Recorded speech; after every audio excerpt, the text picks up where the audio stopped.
Your reasons for listening to the show, well, those are your own. But just keep in mind that the views, information, or opinions expressed on the Tuddle Daily Podcast are solely those of the individuals involved and do not necessarily represent those of our sponsors. Yeah, it's called free speech, people. Nobody's forcing you to listen. One-of-a-kind shades made to order by VaporShades.com. Vapor Shades designs the outer layer of the sunglasses just like a wrap on a car. They customize your sunglasses, marbling the paint. The end result is no two pair of sunglasses are alike. Yours will be completely unique to you. Check us out at VaporShades.com. Use promo code Tuddle for 15% off your entire order. Get ready for your daily dose of Tuddle. The all-time greatest intern/producer we've ever had, of course, Tuddle. Tuddle in Florida. From the Vapor Shades Hobo Fish Camp, it's the Tuddle Daily Podcast. Anarchy! Anarchy! Anarchy! No wonder nobody likes you, Tuddle. Everything's a goddamn debate.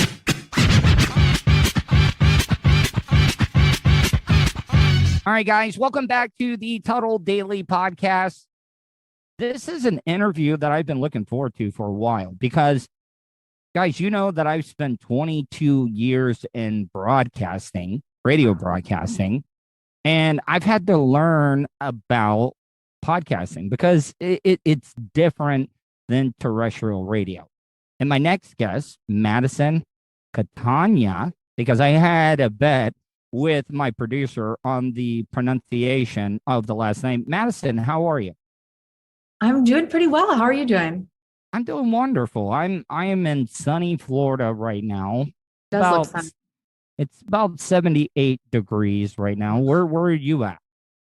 So I live in San Diego, but right now I'm in New York, and I've been on the East Coast since December. So I'm kind of an East Coaster now, I guess, but we're going home in May, back to San Diego. So what took you to New York?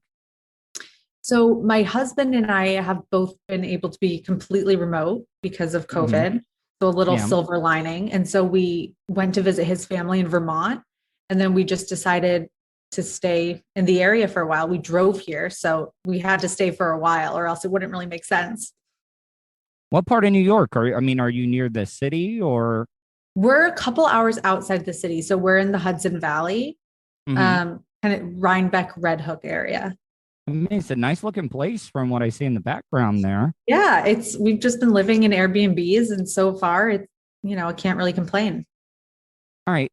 So Madison, you work with a lot of podcasters. You specialize in podcasting, and that's why I wanted to speak with you because I want to learn more. Like I said at the beginning of the interview, that I have done terrestrial radio for since 1998.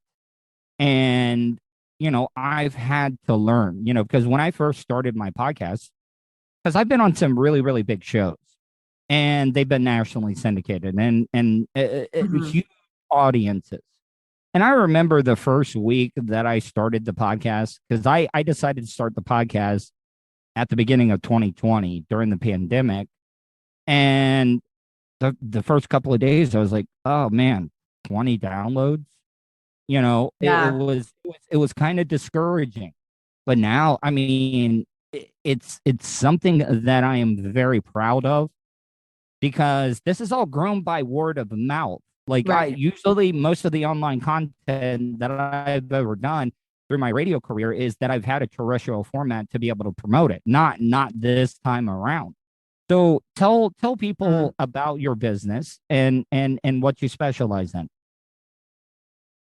Yeah, absolutely. So I've been in podcasting for about 3 years now, which doesn't sound that long, but I think podcasting is kind of in dog years because it just is changing all the time. So that's what I like to say. But I started as a producer at a small podcast network and was working on anywhere from 10 to 15. Which one was that?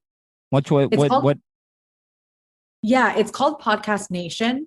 And they're primarily based in Vancouver, Canada. So we work on a lot of pop culture, reality TV type shows. And I was working on about 10 to 15 shows at any given time. And a big part of my role there was booking guests for our podcasts and then booking our podcast hosts on other people's podcasts and trying to facilitate cross promo opportunities. And that's kind of where the idea from Wildcast came about, because I was just doing everything via spreadsheets and trying to collaborate with people. And it was kind of a tedious, difficult process. See, I'm glad you bring that up because, in radio, we didn't like talking. See, because I have primarily worked in FM talk radio. I worked at one of the first FM talk radio stations, Real Radio 104.1 in Orlando. Then I moved over to Tampa.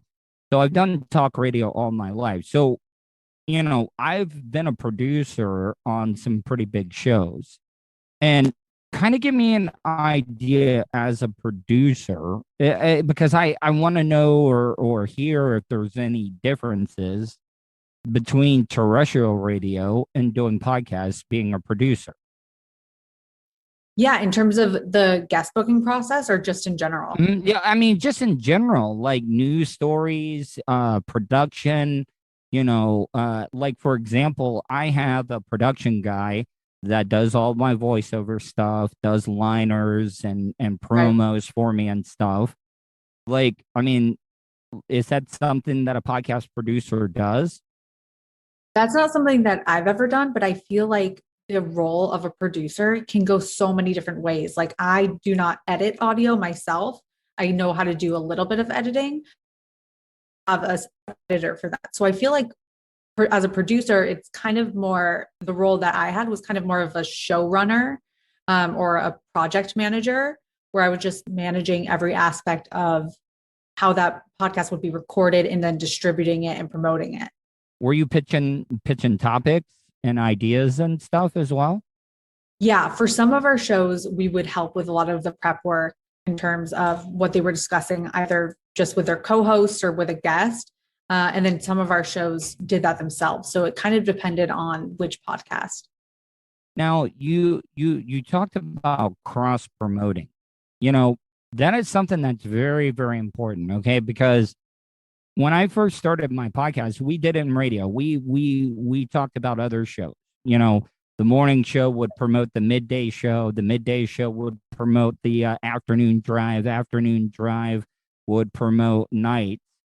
When I first started, like, I tried to get on as many different podcasts as I could. And I didn't even care how small the podcast was. I did it like if I could pick up one or two subscribers from that one appearance on that other podcast, I was like, it was well worth it, because maybe those two people are going to tell and that's going to turn into 4, and that's going to turn into 8, 16, and on and on. Yeah, I think what you're saying is so important, because a lot of people don't realize that. And I'm sure you realized it initially from the radio world, but so many people don't understand the importance of going on podcasts, because they kind of see it more as their competition. They're like, oh, if I go on another podcast, then people are going to listen to that podcast. But people listen to multiple radio stations, radio shows. People listen to multiple podcasts. So it's just about reaching the listener wherever they are. Yeah, tell people your website if people, because there are a lot of podcasters that do listen to my show. If they want to reach out, find out more about you, maybe contact you about your services, how can they do that? Yeah, so our website is gowildcast.com, and it's completely free right now to sign up as a podcast guest, as a network representing multiple podcasts, or an agency representing multiple guests. But if anybody has specific questions or wants to contact me, I'm always happy to be reached by email, which is just madison@gowildcast.com. Now, Madison, this is something that I've learned from doing podcasting. Working in radio, we interview famous people all the time. We, like comedians, actors, singers, musicians, whatever it may be. Mm-hmm. And what this podcast that I've been doing has taught me is that the normal people, the people with interesting stories, those are the most real people, because the celebrities, they kind of control the narrative. They're not going to be real. They're not going to be honest with you. And I've done some interviews with people that I thought were just going to be just horrible interviews that turned out to be just brilliant. Mm-hmm. Because they were real. It was raw. They weren't holding anything back. Is that something that you've experienced doing podcasting stuff? Yeah, I think definitely, because like what you're saying, they're so image conscious if you do have that large of a following. And sometimes you'll see celebrities, they're doing the rounds on podcasts or radio or television because they're promoting a project. And then it just kind of turns into the same interview over and over again because they're just wanting to plug whatever they have coming out. So I do feel like it can be really limiting to just go after that one type of person. It's funny. I don't believe in it, but one of the most popular, most downloaded podcasts that I've done was with a guy that is a flat earther. He believes in flat earth. And like I went about it in a different way. The type of radio I've done, you're always wanting to debate, you want to do that. And I was like, the research I was doing on the flat earthers, I mean, you can give them anything and they're always going to have something to rebuttal your opinion on. And I really didn't debate him. I wanted to hear his side of the story. And I was shocked because I never thought in a million years that my audience would like be into that, but it blew up. No, I feel like that's definitely something people would want to listen to, because just hearing that type of content and hearing people share opinions or beliefs that differ from your own, I mean, that's more interesting to listen to, in my opinion, than just people talking about stuff you already know or you already agree with. So that's pretty cool. Now, this is something, okay, so you produce podcasts. I got a producer. I got to tell you, if you ever want a great producer that is on top of stuff, get a guy that served in the Marines, because they are meticulous to detail on things. But I recently did an interview and he wouldn't even give me the audio of it because of and when we get done with this, don't hang up. I'll tell you about it. But I did this interview and it went completely sideways, like big time sideways, because, I've worked in radio all my life. And then, I was interviewing this woman that was a conservative. I'm and listen, I don't lean either way, but it just went sideways. She kept cutting me off. Oh, I think my connection was bad, so I think we're going only audio here. Sorry. Okay, perfect. No worries. Yes. Yeah. So what I'm trying to say is that that I did the interview and she, complained, how most of the Fox News pundits and stuff, they're all like, are you going to let me finish? Are you going to let me finish? And I was polite. I apologized to her. And then when I blew her point out of the water, she did the same exact thing to me. And she got all pissy and it was great because that's the type of radio that I've done in my life. But then my producer did some research and found out some of the people that she is connected to. And I was like, okay, maybe that's not a good idea to play that interview. But I mean, I do have it banked. Right. So, I don't know. Like, as a producer, like, what would you have done in that situation? Would you have let it ride, let it eat, or hold it back? Yeah, I think it kind of depends on exactly what the situation is, but we definitely have podcasts where we have to cut things out before it's distributed because somebody says something that's offensive, and it's, at the end of the day, it's not worth offending people and hurting people over that one thing that they said. But I think for the most part, what's nice about podcasting and radio is that it kind of speaks for itself. Whereas if you're reading entertainment news, you might see a headline and then that's kind of the gist of it. That's all you get. But if you're listening to an entire interview, you can really hear both sides of the story as long as there's not a ton of editing. I don't edit. I never edit. Like, like if somebody gets me, like if they get one over on me, like they got me. Like I will leave that in there. I like the rawness. Like here, I'll give you an example. Okay. I had a guest on, Christina Fitzgibbon Bryans. Matter of fact, I need to get you in touch with her because she is an amazing guest. Oh, awesome. She called the DNA sleuth. Okay. Okay. So I did one of those ancestry DNA kit things, and not only does she take that, but she like physically does the research, the forensics, all that good stuff. And I'm gonna have her on soon to get the results. And I told her when we first did it, I said, I do not want to know anything that you have found out until we were record, Right. Because, like a lot of these podcasters, they're just normal, everyday people. Okay. You want to get that first reaction. Is that something that you would advise on? Oh yeah. I think that definitely is what people want to hear out of podcasts is authenticity. And if you're doing too much prep and too much planning, or you're doing too much editing on the back end, I think that really takes away what people enjoy. And, some guests that we book, they'll ask for all the questions in advance. No, And I don't love that. I think, Nope. I would give people what they're comfortable with if that's something that they really need. But I think it's kind of nice to just be more in the moment because you do capture that more genuine, authentic reaction of everything that's going on in a conversation.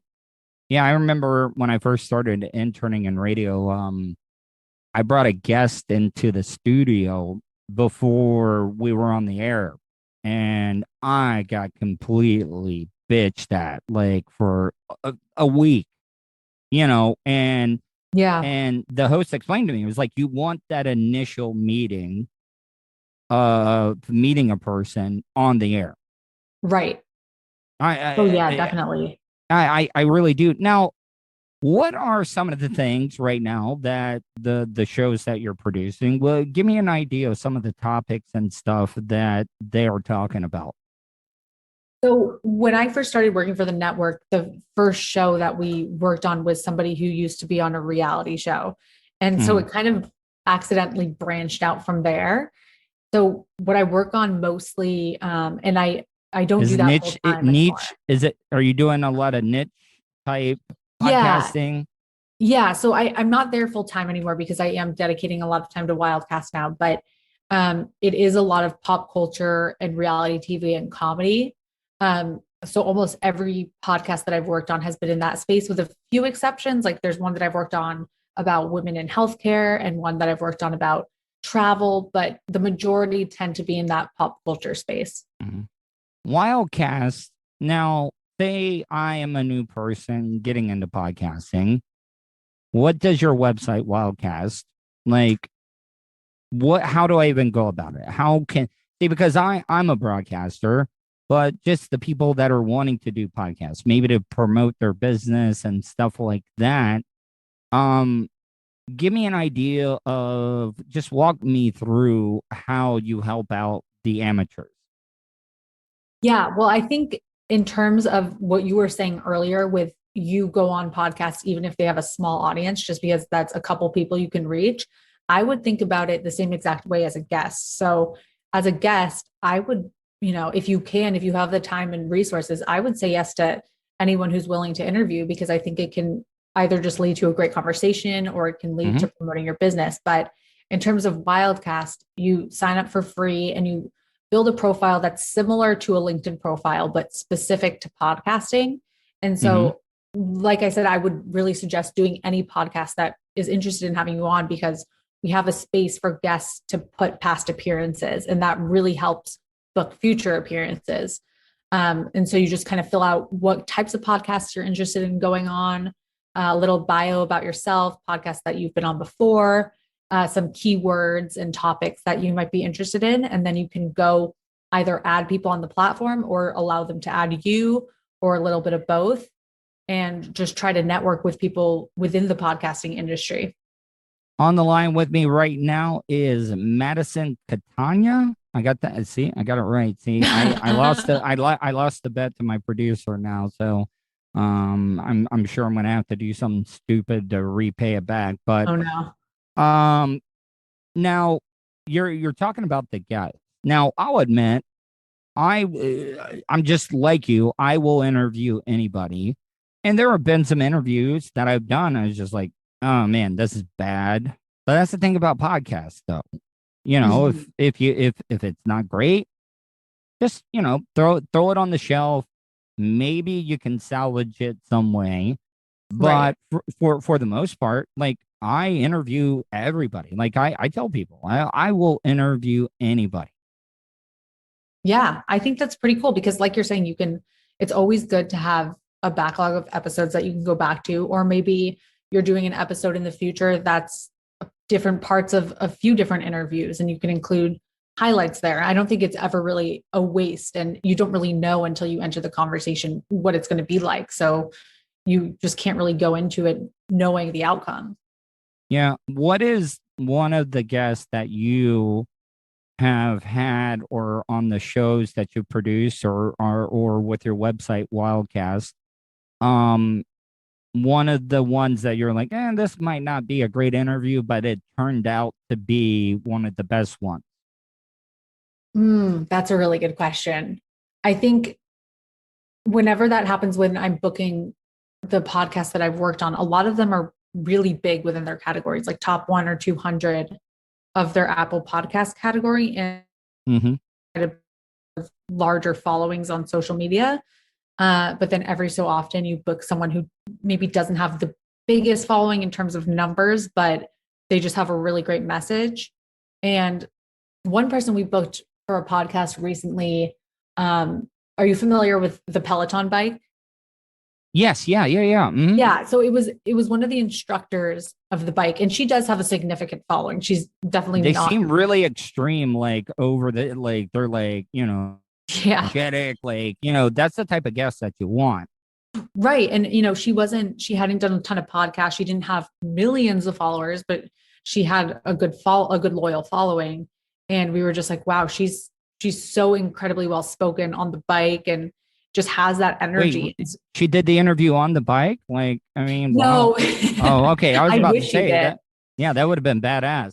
That would have been pretty cool. Maybe next time. But the podcaster who I'm talking about, she had people with millions and millions of followers, and that in the episode with this Peloton instructor outperformed like almost all of those and got the best feedback of any episode, just because we recognized her energy just from social media and from Peloton. So that was a pretty cool one.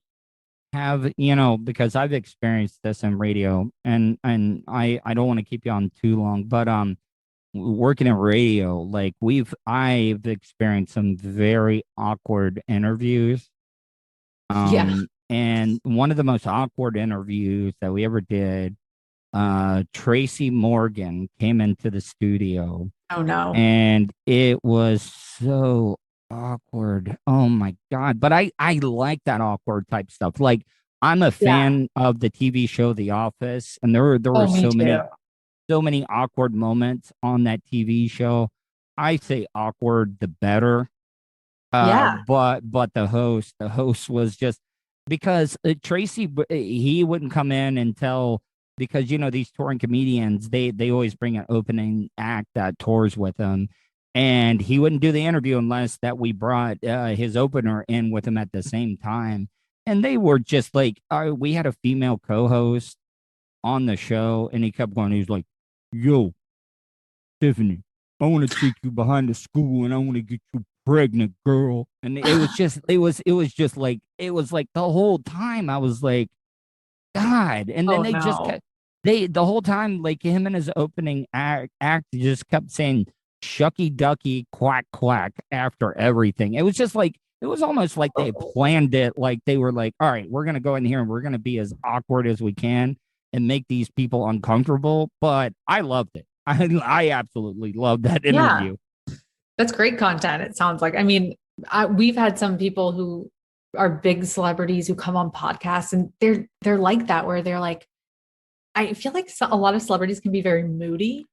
But And do you they don't, talk down to podcasters though? Do they feel yeah, like no, because the reason I asked that is that, I think everything is swaying to the podcasting format. right. Radio is dying. With this pandemic, I still have a lot of friends in radio. Do you realize that they're basically most likely, like I worked at iHeartRadio in Orlando, and we had 7 radio stations. And now that the big bosses have figured out, hey, everybody can work from home, why do we Yeah. need all this space and having to pay rent or whatever on it? So I really do think radio is dying right now. Yeah. And I think in terms of podcasting, so many people have really looked down on it. But now with some of the people getting into podcasting, like if Barack Obama has a podcast, I don't know how you can say that it's not a serious format to be doing. Like if people like of that caliber are doing it, then what's the argument at that point? What about Rogan? What are your thoughts on Rogan? I've actually never listened to an episode of his podcast. It's almost like when people talk about classic movies and you're like, oh, I've never seen the Titanic. And they're like, how would you? And then you're like, I'm never going to watch it because that's kind of a fun fact at this point. I don't. You're just not into it. Yeah. I don't know if I'm into it because I haven't listened to it, but I don't really have any desire to listen to it. Mm-hmm. Last question. Give me your top, or you know what? I always ask guests, give me your Mount Rushmore of podcasters at the moment. So your top 4, if we were going to do, and we were going to put the faces of podcasters on the side of a mountain, who would you put on it? I think my first go-to would be Dak Shepard, which I have a love-hate relationship. Well, how do you feel about him? No, I like him, and anybody that, well, I don't know him. Is him and Kristen Bell still together? Yeah, they are. Yeah, anybody that can land Kristen Bell, like, he must have something going good for him. So I know I love her, and I think he's just very natural and organic, and everything like we were saying that makes for a good podcast. I loved him in Idiocracy. That was one of my favorite movies that he was in. I haven't seen that. Now I will watch that one. Yeah. I think he's great. I'm trying to think because a lot of the podcasts I listen to are ones that I've worked on in the past that, some of them I don't know. All right, well, then promote your shows. Okay. Well, one that I haven't worked on, but that comes to mind is, I love true crime. So I love My Favorite Murder and the podcast, and That's Why We Drink. Those are both 2 of my true crime go-tos. And then in terms of podcasts that I've worked on, the travel one I was referring to, it's called The Trip That Changed Me. And it's an interview podcast, but it was really hard to find guests because we were trying to find really unique travel stories. But ultimately we were able to find a lot of people who shared full travel stories. And I think that's a really good one at the moment because we can't really travel. So you kind of Did Anthony Bourdain ever do a podcast? I don't think so. Man, I think that would have been amazing. I know he was already busy with the TV stuff, but hearing him just talk. That would have been incredible. I think it would have been great. Oh, yeah. I 100% agree with that. So, yeah, I think trying to live vicariously through TV shows and movies and podcasts in terms of travel right now has been kind of helpful. Where is my 4th spot going to? I think another podcast that I worked on that I kind of refer to is about women in the medical field. And I think it's a really interesting one because it highlights people from all different backgrounds and career paths. And it's super relevant right now with everything going on with coronavirus. It's called the WOMED, which stands for Women in Medicine, or it's kind of like an abbreviated version of that. And she just has some really cool guests. Do yourself a favor, and well, I mean, you don't have to if you don't want to. Check out a mediocre time with Tom and Dan out of Orlando. Okay, I'm writing that down.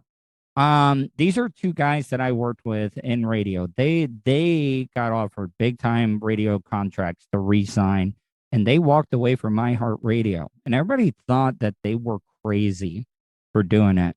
Yeah. But now, like, they own their own building.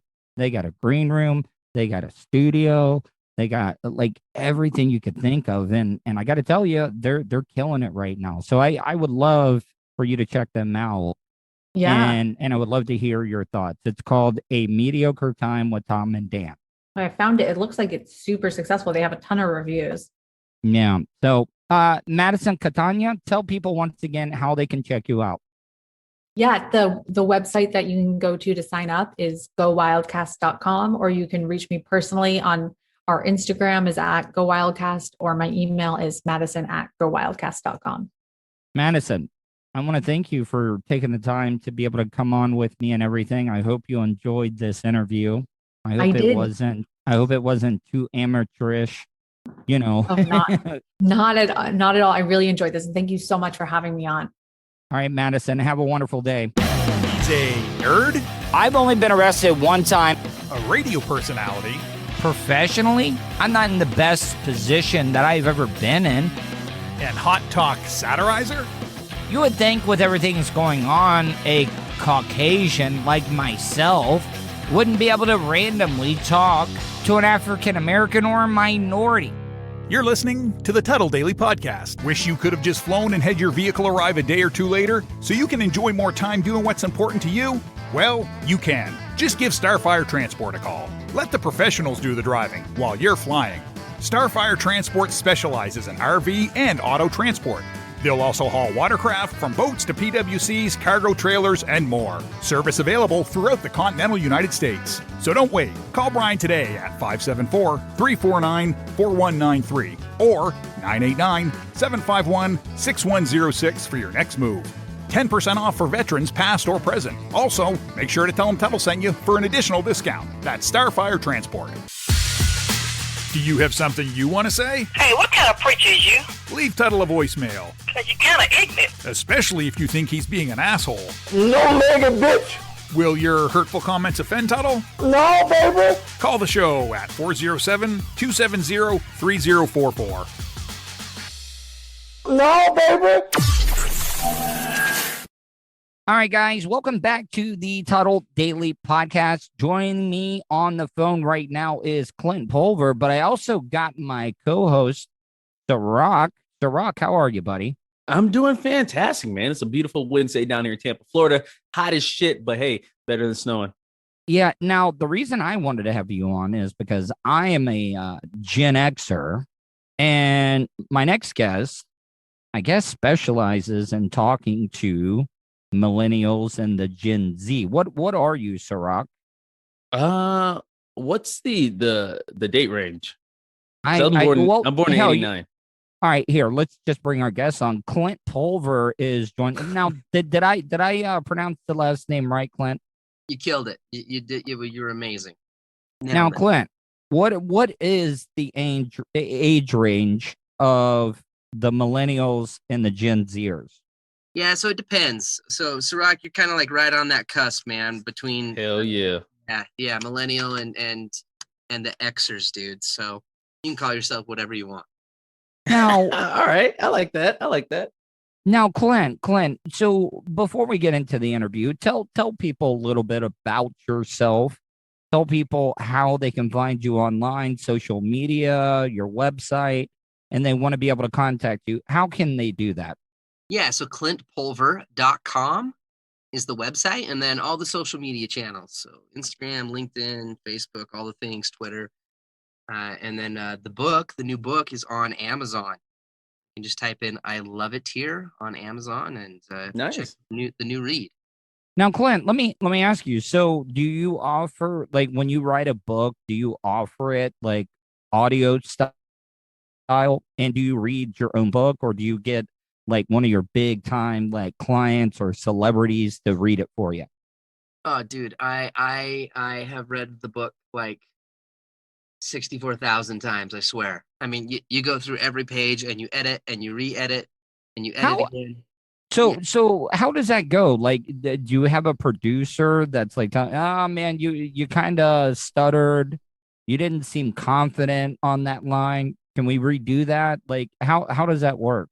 Totally. Like if you're doing the audiobook, You're Yeah. recording an audiobook version. Yeah, it's a painful process. It's you read a sentence, your inflection was off, or you paused, or hey, just so you know, there's a comma there, so you need to, act like there's a comma. Is it weird reading your own words? Yeah, a little bit. Like, damn, did I just say that? Yeah. Like, oh, that was good. That was good. We should put that in a book. Yeah. Now, did you have a ghostwriter, or no? You wrote this all on your own. No, we tried it. We tried it at first because writing, to me, like, my version of hell would be, putting somebody in a room and making them write a book. Like, that is like, oh. So at first I was like, I need some support and help, and it just didn't work, man. It was not me. It was not my voice, and I wanted that. The book needed to be that, and so I ended up writing the whole thing myself, man. And then I had a million developmental editors that helped make my mess of a message into an actual message. Wait, backtrack from me, Quentin. You said you actually, the audiobook, it's you reading it, right? Yeah, it's me reading it. Yeah, so I wrote the so physical. People don't realize how important that is, and I don't want to cut you off or anything like that, but I'm actually part of a little book club with a couple friends that we've been doing for a few months now, and I listen to a ton of audio books. And that's not reading, man. It's how you get the information, whether you're reading or hearing it. But that's besides the point. But I will say this: with audiobooks, it's so more meaningful when you can actually hear the author reading his own words, because now how they are their perception of what they're reading, how they sound, how they pronounce certain things, versus having not saying my imagination is shit or anything like that, but versus having to kind of pretend on who is what and what message is trying to be portrayed. So that's great that you did that. I'm sure it was hard work. Thank you. And I agree, man. Every book should be read by the author. It just makes it a better experience. Now, Serak, I don't know if you know this about our guest. Mm-hmm. He is a drummer and actually was a part of a drum line. You also did a drum line with the Utah Jazz as well, too, correct? Yeah. I coached the Utah Jazz drum line for a long time. What is a drum line? Well, you never saw the movie. Okay, Clint. But before he even says anything, this dude is like a movie savant. Like, he's seen every. I mean, Tuddle's nickname should be like Blockbuster or Home Video, because he's seen every single movie, the title, the characters, the plot, and even know the people in the credits. So forgive me if I don't know. I'm good with what happened in the movie, but not necessarily their names. But I haven't seen Drumline. It's okay. All good. It's all good. But what I'm trying to say, though, is that, most of the big drumline bands that I see, the best are like FAMU, Bethune-Cookman, and stuff. I don't know. I hate the stereotype. As a white person, I have horrible timing and rhythm. And I just think that's incredibly impressive. How many people, what was the biggest drum line that you ever oversaw? The Utah Jazz drum line was 22 members, and then I coached the drum line at a university called Utah Valley University. I did that for almost 7 years as well, and that was anywhere from 25 to 30 drummers. Now, do you guys choreograph? Because when I saw the movie, Drumline, I was like, man, everybody was just getting into it. Mm-hmm. Did you guys go over the top with tricks and gimmicks and stuff? Yeah, dude. So the drumline at the university was called the Green Man Group. It's kind of like a spinoff of the Blue Man Group. And drummers, no joke, they dressed up in green morph suits. Nobody knows who they are. They don't talk. But you put drumsticks in their hands and they just shred. We had break dancers, we had fire dancers, it was a full-on show. It was an entertainment experience, not just a drum line. How long have you been drumming for? I've been drumming for 22 years. Jesus, how do you even get started in that? My dexterity in my fingers, I feel like I should have webbed fingers the way I can't really move around too easily like that. So it's kind of a crazy story. I was the kid that in school, I always had a hard time sitting still. I just tap. Everybody called me the Twitcher in school. I got nicknamed the Tapper. 'Cause I just, You I'm, got ADHD though? Like, yeah, you could call it that. I've never been diagnosed, but I just had a hard time focusing. And if you're sitting in a meeting and someone's clicking their pen or they're tapping their foot, and you're like, seriously, if you do it one more time, Right. something bad will happen. And it was annoying. And all the teachers would tell me to stop. And one day, though, I had this teacher, and his name was Mr. Jensen, and been teaching for a long time. And he told me as I was tapping in class, he said, listen, Clint, I need to see you after class. Stop tapping. We're going to have a conversation. Like, And oh I'm thinking, shit. my man, Here we go. I'll Oh, get shit. kicked out of school as a 10-year-old. And class dismissed. Everybody leaves. It's me and Mr. Jensen. He takes me to the back of the room. He sits me down. He says, listen, you're kind of the kid that's on the list. Like all the teachers, they talk about you. You're kind of the problem kid. You tap in my class and you tap in everybody else's class. I know you get bullied, get nicknamed because you just can't sit still. Did you get bullied? You got bullied a lot? Oh yeah, man. Yeah. People For tapping? Yeah. Just like they constantly be like, dude, what's your Was problem? it like a school for like the blind or It's something, no- to where like everybody's ears are super sensitive and like, oh shit, who's tapping? I Yeah, can't tell if it's Morse code or not. like, I just would move a lot, and it was, I could see how that's annoying over time. But the crazy thing is, Mr. Jensen, he looked at me and he said, "Listen, I've watched you though. It's crazy. I sit back and you'll start writing with your right hand, and then you'll start tapping with your left hand. And he's like, and then you switch the pen, and you'll start writing with your left hand, and then you'll type with your right hand." So you're And ambidextrous then? Yeah, he looked at me. He said that. He was like, "I think you're ambidextrous," and I was like, "No, I'm Presbyterian." He's like, "No, that's not what it means." No. He said, "All right, can you tap your head and rub your belly?" And I literally, without thinking about it, could do it. And he's like, "Well, then switch it." He's like, "Can you rub your head and then tap your belly?" And back and forth, without even thinking about it, I could do it. And he said, You know, I just did that right now, right? Like Yeah, as soon as you said that, I was like, "Can I do that? Can I do that?" And he looked at me and he said, "Clint, I don't think you're a problem. I just think you're a drummer." And he went back in his desk and he opened up the top drawer and he reached inside and he took out my very first pair of drumsticks. Wow. Do you still have them?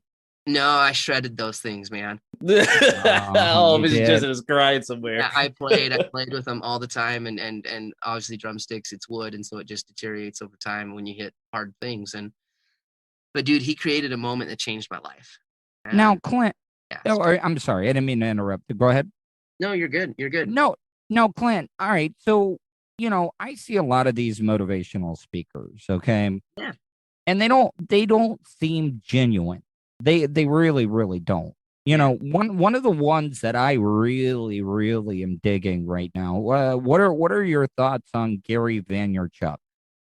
Yeah, so Gary's real, right? Like Gary tells you how it is. Gary's not a polished keynote. Gary comes out and he talks about whatever's literally on his mind. Like every keynote's different. There's no canned presentation there. And obviously people are receptive to that.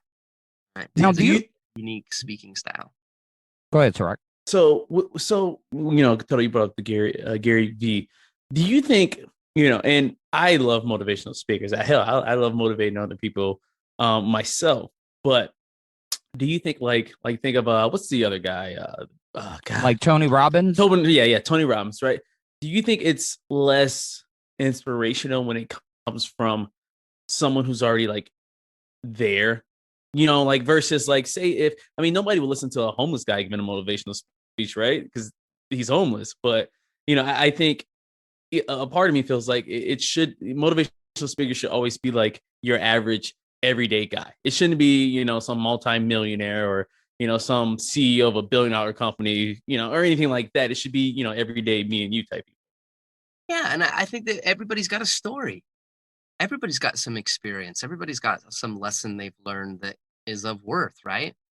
And if you're a speaker, you've just marketed that message. But anybody's got a story to tell. We've all got a perspective. We've all got an upbringing and something that we've experienced in life or something we've overcome. And yeah, I think, again, it goes back to kind of Tuddle what you were saying in that presentation style. Are you authentic? Are you someone that people can relate to?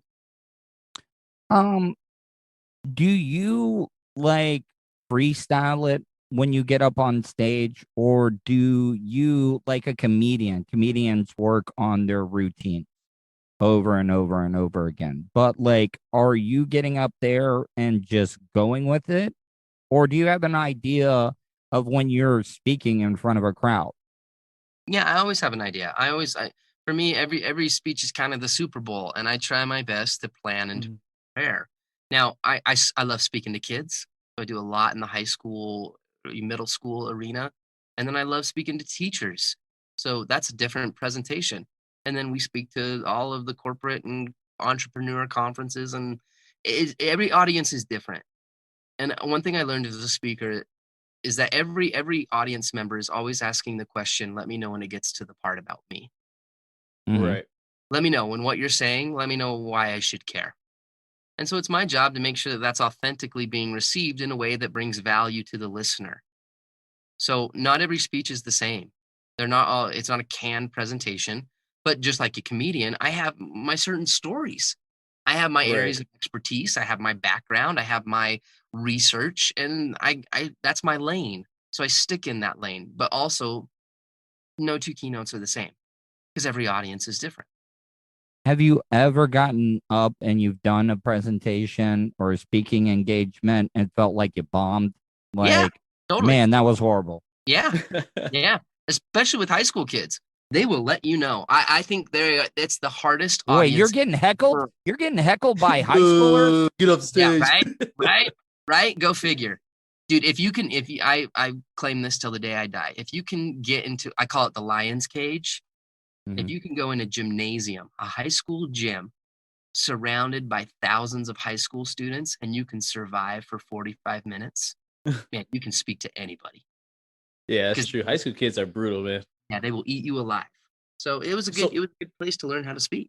So when you go into these, these talks, or when you're speaking to a crowd, like what's like, I know you said every audience is different, but like, what's your goal? Like, you go in, you say certain things. Do you follow up as well to make sure it's like implied, or it's just like, hey, I'm here, you should do this. All right, peace out.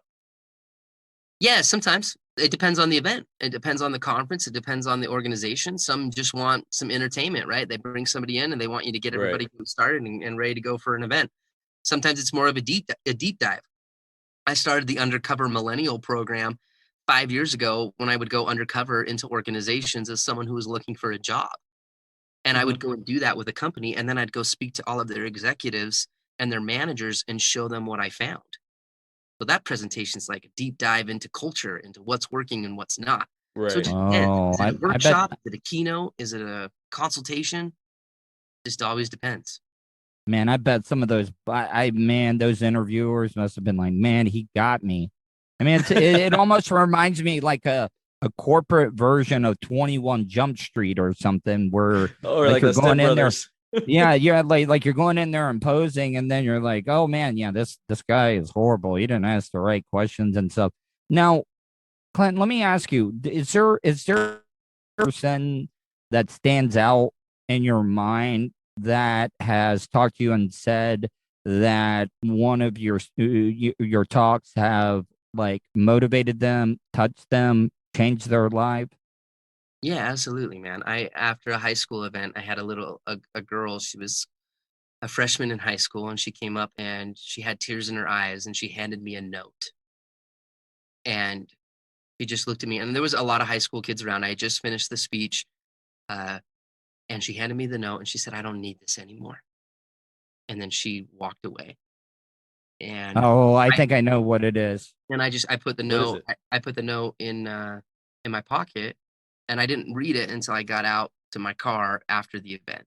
Can I guess? It was her phone number. No, that would be bad. But it was a suicide note, wasn't it? It was a suicide note. Yeah. And she had planned that afternoon when she got home, she was going to take her life. Oh, wow.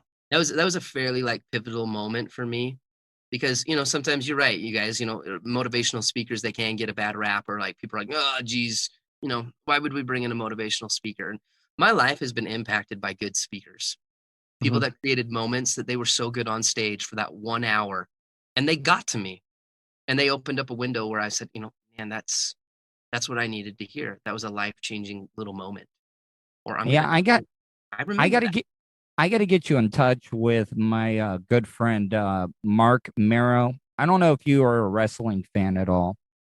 Like pro wrestling or like collegiate Like wrestling? pro wrestling, like WWE type stuff. Yeah, cool. Do you remember Johnny B. Bad, Mark Mero? He Yeah. was married to Sable. That's what he does now. He goes around, because of COVID right now, he was touring and hitting like 240 schools a year, talking to high schoolers, talking about them because, here in this country, Clint, I don't know if you know this, at the end of 2019, I attempted suicide and, I ended up being institutionalized for 10 days and came out of it as a better person. And I just don't think we take mental health as seriously as we do need to be in this country. I mean, look at the mass shootings and stuff. People, right. I mean, what are your thoughts on that?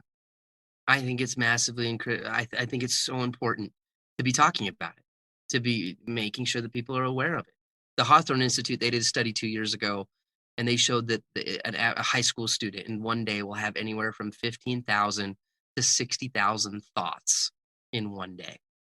But what they also found is that 80% of those thoughts were negative. Thoughts like, I'm not pretty enough. I'm not skinny enough. I don't sit at the cool table at lunch. Thoughts like, I only got 67 likes on my Insta post. Yeah. I can imagine growing up with like Instagram in high school. Yeah, that changes the game. Whole nother world. Is it because of social media, you think, though? I think that's part of it. I think there's lots of components. It's all the things. It's all the things. Some of them come from broken homes. It's relationships. It's friendships. It's bullying. It's stress.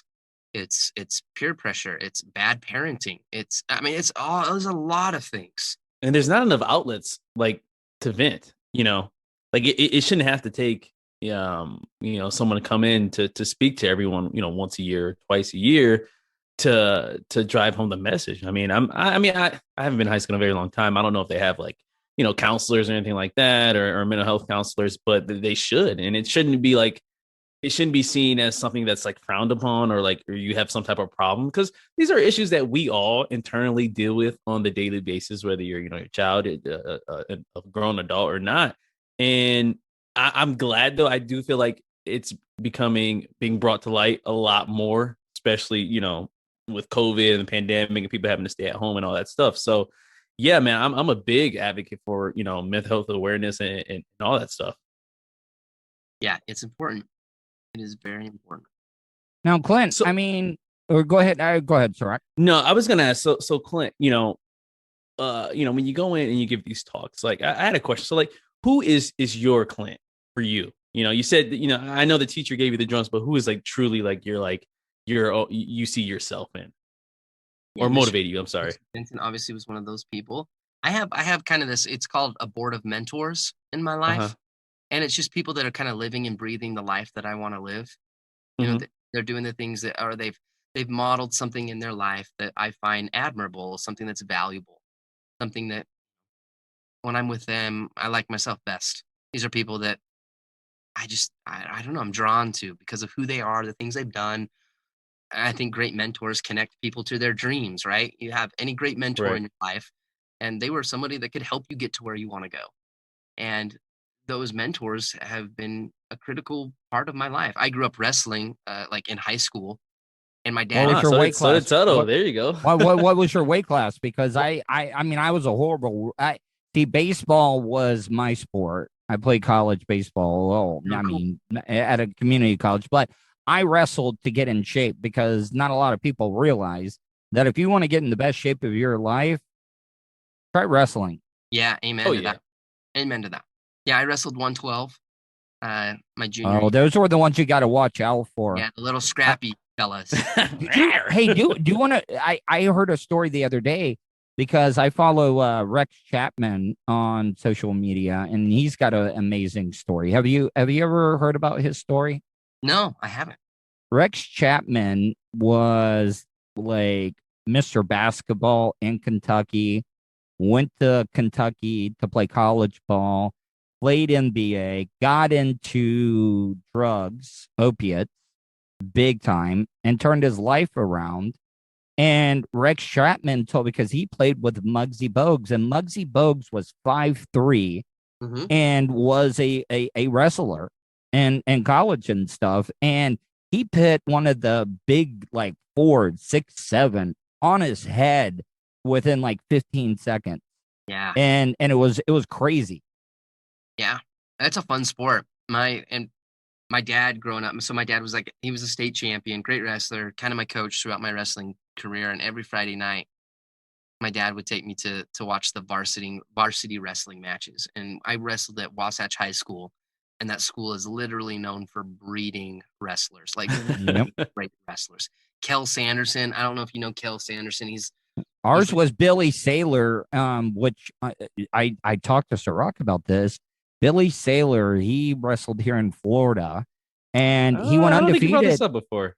I think I did. Well, you also got to remember, I've had a lot of head injuries from all the dumb stuff I've done on the radio. So, but he ended up being undefeated. And, you know, when we were wrestling back then, we did a lot of dumb stuff to cut weight.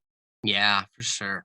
And he ended up passing away from some of that dumb stuff that they were doing, you know, like wearing the garbage bags, the sweat, and all that stuff. It was a very, very, but I mean, it was impressive to see him. Yeah, and just to see how much they can suck weight so quick, it's crazy. Is there any sport that you could, like? I mean, this is a weird ass question, but like, is there any sport that correlates with what you do now? Like, as far as like what's required and the teamwork and, you know, the mental toughness, I guess.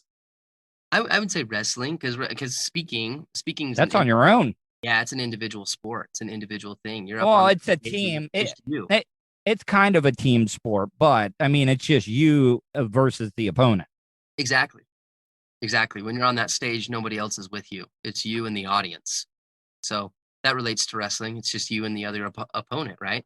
Yeah, you've got a team, but when you're out on that mat and that whistle blows, it's just you and the other guy. Serak, Serak, you're the one that has the bad memory, because I know I told you the story about cross-facing.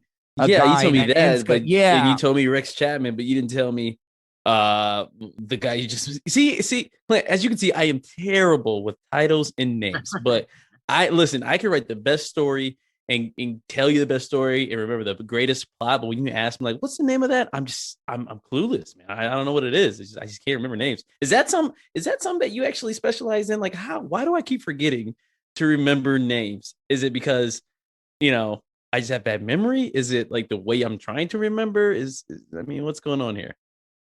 Dude, I have no clue. I mean, at least that was honest. I am not a neurologist.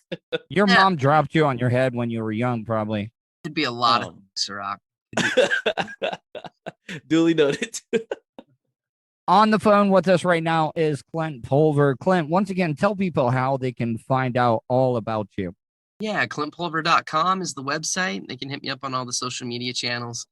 Brand new book is available on Amazon. It's called I Love It Here. Now, I gotta check that out. Check that out. Is it it's just on Amazon?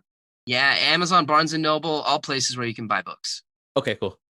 I was gonna say I was gonna have Serak read it, but he's gonna listen to it, book on tape or whatever. But listen. I read somewhere that, so I watch a lot of you know who Andrew Huberman is? He's a neurologist. He has a YouTube channel, a podcast, whatever. But anyway, he was saying that, you know, when you're talking with somebody face to face, it's better to turn your head and listen with your ears. So I'm a really good listener, and that's why I listen to a lot of audiobooks, because my eyes fail me 90% of the time. It's probably why I forget names, because I'm looking at their mouth instead of listening. Eye contact is all. Am I right, Clint? No, that's wrong. I'm telling you, it's wrong. You need to like listen. Like, it may be culturally like rude to not look at somebody when they're talking, but you retain more information when you actually turn your head and listen with your ears. Just saying. Clint, what's your take on that, Clint? I mean, I think it depends on you as a person, right? If you feel like eye contact helps you, great, do it. If you feel like, you got to look away to listen better, do it, right? Whatever can help to create the conversation and create understanding and make sure the other person in the conversation feels like they're being listened to, right? So think about it in this sense, right? So the past year we've been wearing masks pretty much. So actually I work at a bar as well. And what I'm sure you guys already know where I'm going with this, but when you have your mask on, it's harder for you to hear because you're so used to like looking at people's lips and kind of like reading their lips and listening at the same time. Yeah. So when you just have to listen, it's so much harder just when you're looking at them versus turning your head. So, hey, I'm just saying, it's just science. I mean, don't quote me on it. I'm just saying it's science. So throwing out there. Sounds legit to me. Now, Clint, what is okay, so I'm sure you've gotten hired to do private speaking events for companies or whatever. What is like the biggest one that you have done, like famous people or just like billionaires or ones that you were kind of like, oh my God, I cannot believe that I am giving a motivational speech to this person or this crowd? Yeah, sometimes it's more about like, man, I get to share the stage with certain people. Like I've shared the stage with Gary Vaynerchuk. I've shared the stage with Tony Robbins. I've shared the stage with John Maxwell. Those are really cool moments, and they're cool events. Yeah. So, I mean, there's been those moments. Honestly, I mean, for me, again, and I said this at the beginning, I really mean it. Every speech for me is the Super Bowl. It doesn't matter if I'm speaking to kids right, or if I'm speaking to a Fortune 500 company. It doesn't matter. For me, it's the impact is the same, and it's go time. That's game time. That's my opportunity to bring my best and to create some moments from the stage. And you're not like competing with anyone. You're just telling it how it is. Yeah. So it's almost, I'm sure to you, it's like, it's just like talking to like your parents or something, like your friends, it's just like, it's just casual conversation. And yeah, it's structured to where like you make, you got a time limit and you want to make sure you get the message across, but it should never, I'm sure it never feels like to you, like it's being like forced or anything like that. No, I love it. I love it. Like, don't tell anybody this, but I would do it for free. I do it. Breaking news: Clint does it for free. Somebody, right suckers! You guys stop Don't paying. Clint just devalued himself right now, saying he's going to do it for free. I got to be honest. I would do it for free. Yeah. It's a fun career, man. Would you ever like go to a prison and talk to inmates and do a motivational, or have you ever done anything like that? I have done that 7 times, and it has been honestly the most life-changing. I'm really glad that you brought that up, Tuddle, because going into the prisons has been, some of the most sacred, if I can even use that word, sacred speaking experiences. I've truly enjoyed that.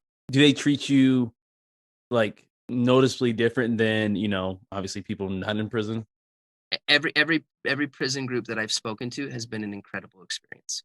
The love, the support, the gratitude that is shown. I can honestly say that it has been wonderful experiences in the prisons. Wow. Yeah, I mean that's amazing because there are some bad people, but there are also people that just have made bad decisions in their lives that are in those situations. And I really do feel like these nonviolent drug offenders and stuff that are locked up for like extraordinary amounts of time, I really do think that those people can be rehabilitated. I 100% agree. And so, like you walk into the prison and like you have this like idea or this view of like what you see on television. Right. And when you get in there, you see people that like, this is someone you'd go to church with. This is someone that's like in your neighborhood. This is a mom, a dad, like they are regular people, and they made a bad decision, right? Or they're in the wrong place at the wrong time, and their life was massively changed. But and there's a lot of incredible human beings in the prison system. One last question. When it comes to presidents, you are a speaker. Who, in your opinion, is the best, like just firing up a crowd, just can get up there and charm everybody when it comes to presidents as a public speaker? You're talking like political, right? Yeah. I would say, well, I'll give you an example. Mine is Bill Clinton. I think Bill Clinton is one of the greatest public speaking presidents that we've ever had. Yeah. Barack Obama did an amazing job. His ability to tell a story, to rally a crowd, to invoke that pathos appeal, that emotion into a keynote, very powerful. Mitt Romney wasn't a president, but his ability as well to speak is powerful. Say what you want. Everybody wanted to make fun of George W. Bush, and I thought that that speech he gave right after, in front of a full house at the Capitol building after 9/11 was amazing. Yeah, powerful. Yeah, it just goes to show again, like the power of speech. Yeah. A really great speech can change a nation. You know what's funny? That like I'll be honest with you. Like earlier today, I was listening to that just because you just brought that up, an audiobook, a different one. I'm sure if you guys have all read it, the four, what is it called? Four agreements, and one of the topics was chapters, and I got like maybe an hour in, he was talking about like the word or whatever, and he brought up like that same scenario, how like some people just, if you're really good at it, can literally change the course of history. And unfortunately, he was using like Hitler as an example, but in a positive example, like like you said, a good speaker can literally change the outcome of millions of people's perception and how they think. So it's crazy, man. That's a talent that I think is highly underestimated and needs to be brought to light. Yeah, the power of good rhetoric is an amazing thing. Well, listen, Clint, I hope you enjoyed this interview.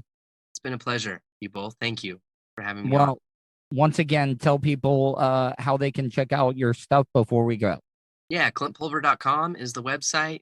Hit me up on all the social media channels. The book is on Amazon. It's available for pre-order. Type in I Love It Here. And again, a special thank you to you both. It's been an honor to be on the show. Yes, I fucked up and called him Chris. I mean, I don't blame you though, because on his like nameplate thing, whatever, it said what did it say? CRP something. I don't know. It didn't say his name, so that kind of threw me off a little bit. Yeah, but I didn't bring up like, oh man, Hitler was a great ass speaker. No, I didn't say that. I said the book I was listening to, referred. Fuck it, whatever. I said what I said. Say what you want. Like you can't understand a goddamn thing that Hitler. Why does the German language always sound so angry? Like, I think because I don't think they open their mouths all the way, so it's like one long word. Like kind of like that. Like try to say a sentence, but don't open your mouth all the way. But like, and you'll basically speak German. If you want to be a dictator, the first thing is you got to pound on the podium while you're speaking the whole time. Yes, yeah, you gotta have a good ass podium too, like one that projects that's sound sturdy. Yeah. But, you think that they're miking up the podium so like every time he like pounds on it? Yeah, I think so. Or like he has like a little mic on his hand. Or do you think like he does like or like shit. Like hand work. You think he does hand workouts? Like, he just works his hand out. Here, let's see some of this. And has I know this might get some heat if we play some Hitler audio here, but you know what? Nobody knows what he's saying. Yeah, nobody knows what he's saying. You can say, "Hey, half off at Crab Shack tonight." The only German video is a shyster video, and I think that's like German. That's what that means. German shit porn. Wait, what is what? I've been saying that word for a very long time. Shyster. I don't know, but I hope it's not that's not because I've said it as some really public, places.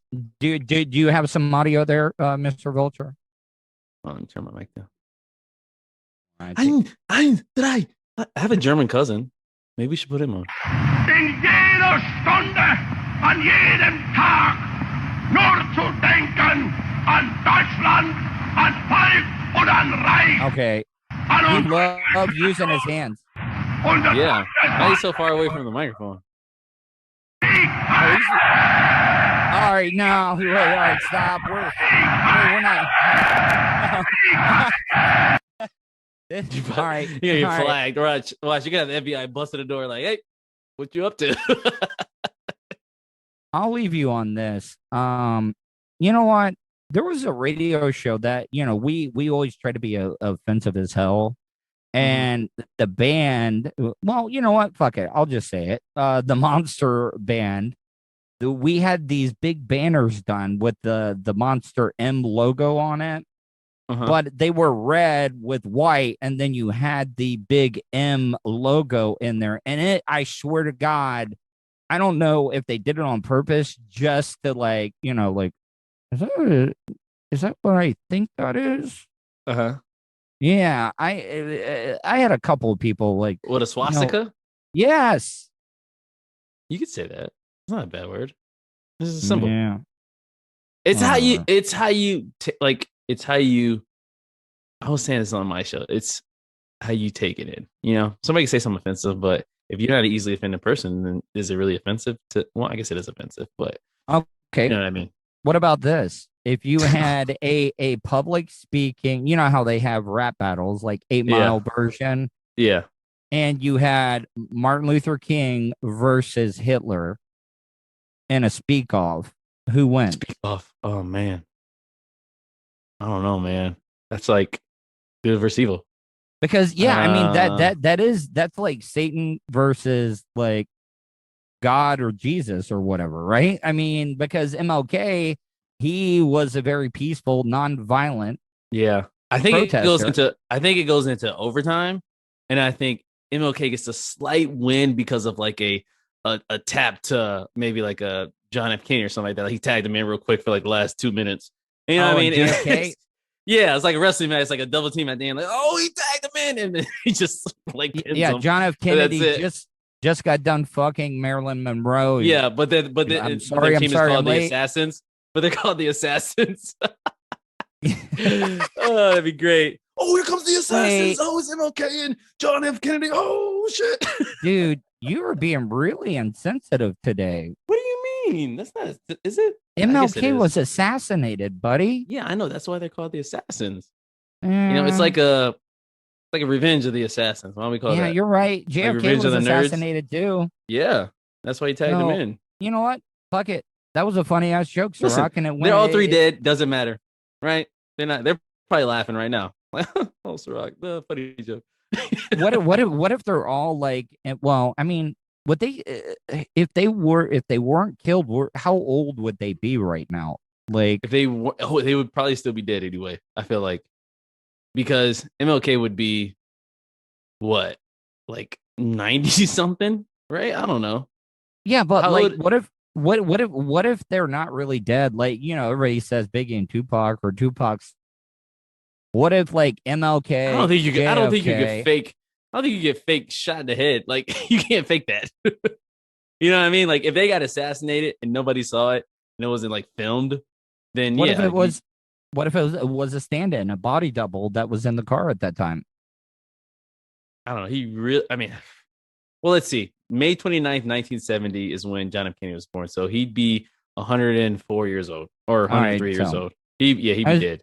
I was saying, what if JFK, MLK, and Hitler were all like just hanging out in some resort right now, like a retirement home, and they were just like, I mean, that's a comedy right there, written all over it. Yeah, like a Comedy Central one, like a kind of like a Futurama type. Yeah, but you couldn't do it though, because I mean, it'd be too much. You know what I mean? It'd offend too many people. Well, I wouldn't be offended, but you know what I mean? Right now with cancel culture, yeah, right. Good luck trying to make a JFK, MLK, Hitler anime show.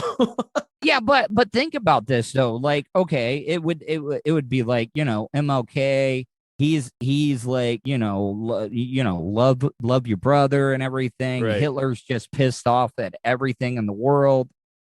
So, Wasn't there a show like that already though? I don't about I don't Hitler. know. Yeah, I mean, like, I guess you could do it. You could do it. It's just you would, I don't, because they have shows like of George Washington, right? I mean, he's a real person, and he was a good real person. You know, all right.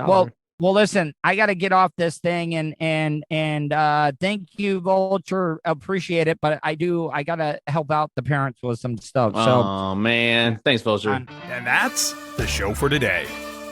Thanks for listening to the Tuddle Daily Podcast. Hey, don't be a dickhead. Do us a favor.